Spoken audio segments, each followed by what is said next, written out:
January to December budget cycle re-established by this administration.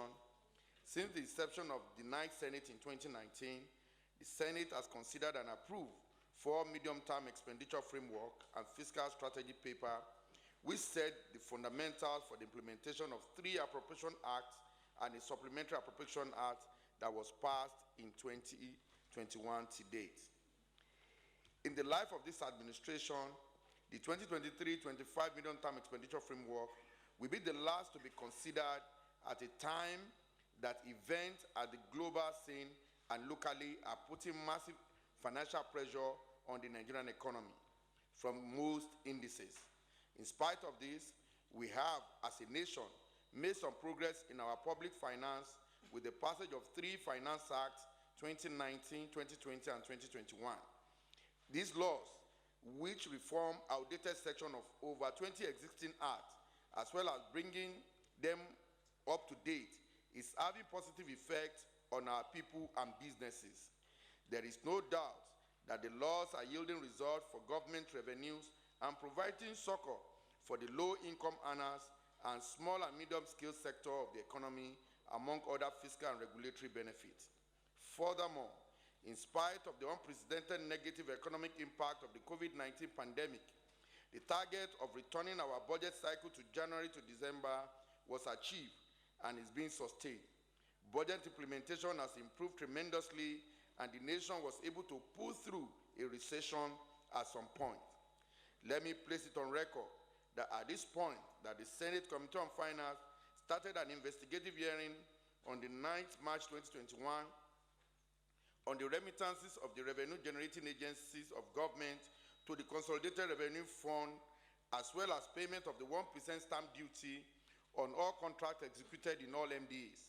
The investigation, which is still ongoing, is targeted at blocking revenue leakages as well as boosting revenue of the government in the face of draining resources from traditional revenue sources of crude oil. It is also premised on the need to reduce government's yearly budget deficit, resulting in massive borrowing from local and international sources. It is this wise that the committee frowned at the projected 12.41 trillion budget deficit contained in the 2023-2025 MTEF FSP and the alarming projection of non-provision of Treasury-funded MDA's capital project in 2023. This scenario is unacceptable, and we must find ways to drastically reduce this deficit, this humongous figure. It is apparent that the borrowing trend cannot be allowed to continue unchecked, and conscious effort must be made to reduce the budget deficit. Achieving these goals require us to look inward towards increasing the revenue generation, blocking of leakages, and restraint on what are generally frivolous expenditure by MDAs, particularly the government-owned enterprises.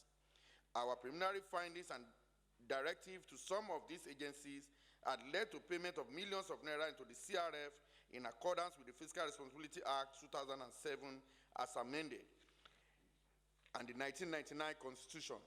It is needless to say that these millions not paid to the CRF contribute to the yearly huge budget deficit of the federal government. The investigation was also able to get some agencies to accept opting out of the federal budget altogether based on their internal revenue generation ability. Some of these findings are relevant to the proceeding of this 5 days interactive session. From the challenges thrown up against our national economy in terms of Russia-Ukraine war, the impact of crude oil theft, insecurity, and continuing infrastructural deficit, it is time for all to agree that it cannot be business as usual for government revenue and expenditure. We need to block all revenue leakages and misuse in MDAs, as well as control expenditure to free the fund for needed infrastructural development and provision of social services.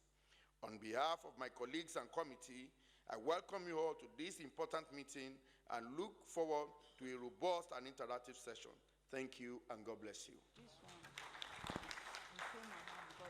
Thank you very much, Senator Solomon Adeola Olamilekon, Chairman, Senate Committee on Finance. We'll move to the next item on the program.